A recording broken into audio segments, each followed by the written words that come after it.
मेरे हिसाब से प्रोडक्टिव रहना चाहिए। इट डजेंट मैटर कि आप कितने घंटे पढ़ हो जाती है कई बार थोड़े थोड़े एरर, इसलिए स्टूडेंट फोकस रखे और अच्छे से अपने गोल्स पर ध्यान दे तो फिर भी वो अचीव कर सकते हैं।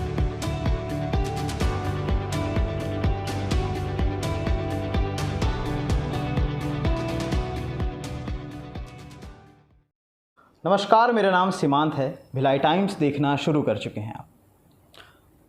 परिणाम ये तय करते हैं कि तैयारियां कितनी तत्परता से हुई हैं, और परिणाम और तैयारी का जिक्र आया है तो परीक्षा का जिक्र होना लाजमी है।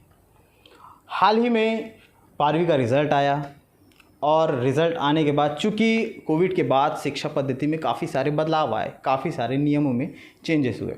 उसके बाद रिज़ल्ट आया। रिज़ल्ट में प्रदेश में टॉप करने वाले उस छात्र जिन्होंने 99.2% अंक के साथ टॉप किया, नाम है नीलांश काबरा, जो इस वक्त मेरे साथ हैं। और मैं आज इनसे बात करूंगा, इनसे चर्चा करूंगा कि किस तरह की तैयारी रही, क्योंकि शिक्षा एजुकेशन सिस्टम में काफ़ी बदलाव आ गए जब कोविड आया। तो उसके बाद से काफ़ी संघर्ष छात्रों को भी करना पड़ा और टीचर्स तो कर ही रहे थे। तो कैसे ये सफलता अर्जित हुई, कहाँ चूके, किस तरह की बातें हुई और कैसे पढ़ाई की, क्या क्वालिटी रही, स्टडी क्वालिटी, सब जानेंगे आज।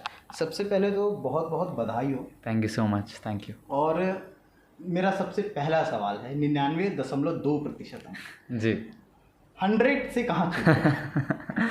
हाँ जी, मेरे 2 नंबर इंग्लिश में कटे। 98 आए मुझे इंग्लिश में और 99 आए मुझे फिज़िक्स और 99 केमिस्ट्री में। तो टोटल 4 मार्क कटे मेरे। अब हो जाती है कई बार थोड़े थोड़े एरर सिलेर, और इस बार तो क्योंकि हमारे 10वीं 11वीं और 12वीं तीनों के मार्क्स को मिलाकर रिज़ल्ट बनाया गया है, तो कई बार छोटी छोटी चीज़ें कट जाती बस। पर मैं बहुत खुश हूँ अपने नंबर से। 10th में भी आपका रिज़ल्ट काफ़ी अच्छा रहा, 12th भी काफ़ी अच्छा ही रहा है जी। लेकिन जब जो सिस्टम थोड़ा सा चेंज हुआ कोविड के बाद से, उसको लेकर के क्या आपकी राय है? कोविड ने तो काफ़ी इफेक्ट किया है। मतलब मेरा क्लास 11 एग्ज़ाम्स पूरी हुई हैं और लॉकडाउन चालू हुआ है। हम लोगों को तो हमारे फाइनल रिज़ल्ट के बाद टीचर से मिलने का मौका भी नहीं मिल पाया था, क्योंकि लॉकडाउन लगा हुआ था पिछले साल मार्च 2020 में। ऐसे तो मेरे हिसाब से काफ़ी बदलाव आए हैं ऑनलाइन पे। पूरा 12th ऑनलाइन क्लासेस में निकला है। दिक्कतें भी गई, पर ये है कि हाँ, हमारे टीचर्स ने काफ़ी अच्छे से हमें पढ़ाया। उनको भी प्रॉब्लम्स हुई पूरे शिफ्ट होने में, उनको भी कभी आदत नहीं थी ऐसे करने की, पर सारे उन्होंने कॉन्सेप्ट्स पढ़ाए। मुश्किल रहा है, डिस्ट्रैक्शंस भी काफ़ी बड़े हैं क्योंकि फ़ोन का इस्तेमाल ज़्यादा हो गया। पर हाँ, अगर स्टूडेंट फोकस रखे और अच्छे से अपने गोल्स पर ध्यान दे तो फिर भी वो अचीव कर सकता है सर। ऑनलाइन ऑफलाइन में अगर आपको कोई एक चुनना रहे तो? ऑफलाइन कभी भी। आज ही की बात है कि मैं स्कूल गया था वापस, तो मैं अपने क्लासरूम्स को देखा कि ये थे, यहाँ पर हम पढ़ते थे, तो सब मेमोरीज़ याद आ गई।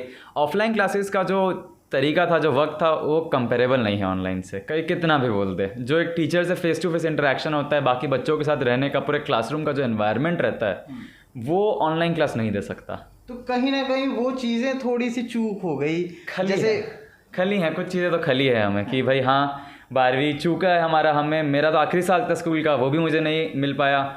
और अगर ऑफलाइन क्लास होती तो शायद और अच्छे से हम कॉन्सेप्ट समझ पाते, सब कर पाते, और दोस्तों से मिलते, हमारा और ग्रोथ डेवलपमेंट होता। पर चलिए, कोई नहीं। आगे की क्या तैयारी रहेगी नीलांश? मैं अभी यूएस जा रहा हूँ। वहाँ से मुझे अपना इंजीनियरिंग डिग्री करनी है, इलेक्ट्रिकल एंड कंप्यूटर इंजीनियरिंग में, और मेरा वहाँ पर और फोकस रहेगा आर्टिफिशियल इंटेलिजेंस और रोबोटिक्स में। मैं जा रहा हूँ Carnegie Mellon university, Pittsburgh, Pennsylvania. यहाँ पर मेरा 4 साल का इंजीनियरिंग का प्रोग्राम है। आपको कहाँ लगता है कि भारत कहीं ना कहीं एजुकेशन सिस्टम में कहीं ना कहीं कहाँ चूक रहा है? 2 चीज़ें मैं बोलना चाहूँगा जो बहुत पर्सनली मुझे सही लगती है एजुकेशन सिस्टम के बारे में, कि आज हमारे एजुकेशन सिस्टम में जो इंजीनियरिंग कॉलेजेस हैं, उनमें एडमिशन के लिए एग्ज़ाम्स होती हैं, कॉम्पिटिटिव एग्ज़ाम्स, पर स्कूल एग्ज़ाम्स को उनको वैल्यू कम दी जाती है साइंस में, जो इंजीनियरिंग कॉलेजेस में। तो मैं चाहूँगा कि स्कूल एग्ज़ाम्स को ज़्यादा वैल्यू दी जाए, उनका भी 1% लिया जाए टोटल रिजल्ट बनाने में। और दूसरा ये हो कि और प्रैक्टिकल बेस्ड लर्निंग हो। मैं जब हमारे क्वेश्चंस देखता हूँ तो पुराने क्वेश्चंस रिपीट हो जाते हैं, बहुत सिंपल कोई नए क्वेश्चन नहीं बनाए जाते। मैं चाहता हूँ कि ऐसे क्वेश्चन बनाए जाएं जो बच्चों को रियल लाइफ में उनके टारगेट करे, रियल लाइफ प्रॉब्लम सॉल्व करे। बच्चे फिजिक्स, मैथमेटिक्स ये सब से, क्योंकि मैं पढ़ रहा हूँ फिजिक्स, केमिस्ट्री, मैथ्स, तो मुझे लगता है कि बच्चों को मैथ्स और फिजिक्स से उनके रियल लाइफ प्रॉब्लम, ताकि वो और रिलेट कर पाए उन चीज़ों से, तो ज़्यादा अच्छे समझेंगे और इंटरेस्ट भी बरकरार रहेगा बच्चे। चूँकि सब जानते हैं छत्तीसगढ़ में दीपांशु काबरा जो IPS हैं, सीनियर IPS ऑफिसर, और सोशल मीडिया में काफ़ी एक्टिव रहते हैं। लेकिन जब एग्ज़ाम आया तो देखिए, पेरेंटिंग इसी को कहते हैं। जब तक हम अपने बच्चों को, जब तक जो पेरेंट्स हैं अपने बच्चों के प्रति ईमानदार नहीं होंगे, उनकी देख रेख नहीं करेंगे एजुकेशन को लेके, तब तक बच्चा आगे नहीं बढ़ सकता।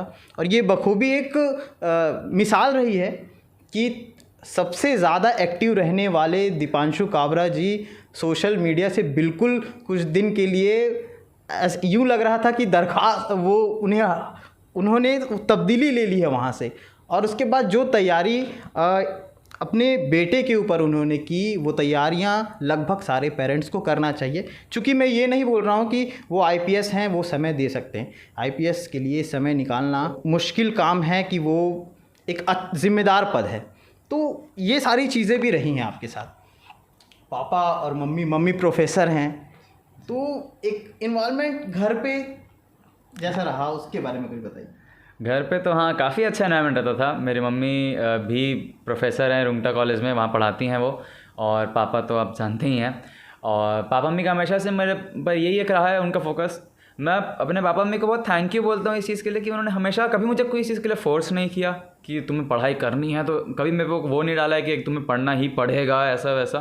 वो हमेशा एक बहुत रियलिस्टिक और प्रैक्टिकल व्यू रखे हैं। उन्होंने बोला कि तुम्हें इतना गोल्स है, तुम्हारे एग्ज़ाम्स हैं, तुम्हें निकाल। उन्हें मुझे ये समझाया कि मैं ये खुद के लिए कर रहा हूँ, मेरा अच्छा है और पढ़ाई मेरा ही बेनिफिट करेगी। क्वालिटी स्टडी कितनी ज़रूरी है, क्योंकि आप तो निकल गए 12th बोर्ड से, उसके बाद और जनरेशन आएगी, उनके लिए एक मैसेज क्या होना चाहिए? मैं यही कहूँगा कि कई बच्चे ये गलती करते हैं कि भाई हम दिन में 12 घंटे पढ़ रहे हैं, हम दिन में 14 घंटे पढ़ रहे हैं, और हम बहुत खुश हो रहे हैं बाद में आके कि हम तो इतना पढ़ रहे हैं, लेकिन रिजल्ट नहीं आता है। कई बार तो आप सोचते हैं कि हमने क्या गलती करी, हमने सब कुछ दिया फिर भी रिजल्ट नहीं आया। तो इसमें गलती ये होती है कि मेरे हिसाब से प्रोडक्टिव रहना चाहिए। इट डजेंट मैटर कि आप कितने घंटे पढ़ रहे हो। मैं खुद बता रहा हूँ, मैं दिन में 6 घंटे के ऊपर नहीं पढ़ता था एकदम बैठे हुए। 6 से 7 घंटे पढ़ लो, वो भी कब के भी जब पूरी छुट्टियाँ चल रही, जब स्कूल रहती तब तो मुश्किल से 4 से 5 घंटे। लेकिन ये है कि हाँ, 4 से 5 घंटे हर दिन लगातार, चाहे कुछ भी हो जाए उतना पढ़ना है और प्रोडक्टिव रहना है। कि जब मैं पढ़ रहा हूँ तब कुछ डिस्ट्रैक्शन नहीं, अपना कमरा बंद करके फ़ोन वोन सब बाहर रख के, खाना वाना खाने के बाद अच्छे से पानी बॉटल लेके शांति से पढ़ो पूरे अच्छे से, विदाउट एनी डिस्ट्रैक्शंस। और मेरे हिसाब से प्रोडक्टिविटी ज़्यादा मैटर करती है दैन कि कितने घंटे आप पढ़ रहे हैं। आप उस जितने भी घंटे पढ़ रहे हैं, आप उन घंटों में कितने अच्छे से पढ़ रहे हैं, वो सबसे ज़्यादा मैटर करता है।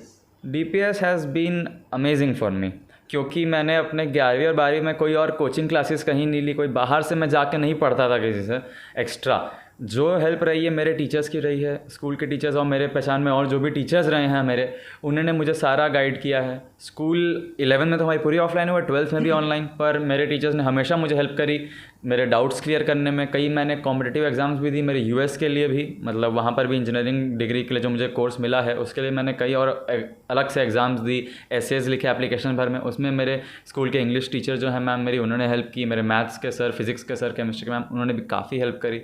ट्विटर में दीपांशु काबरा जी का एक कोट आया था बहुत पहले, उसमें लिखा था कि बच्चा कितना भी कपूत हो, जब उसकी शादी होती है तो उस कार्ड में, शादी के कार्ड में सुपुत्र और सुपुत्री नाम के पहले लिखवाया जाता है।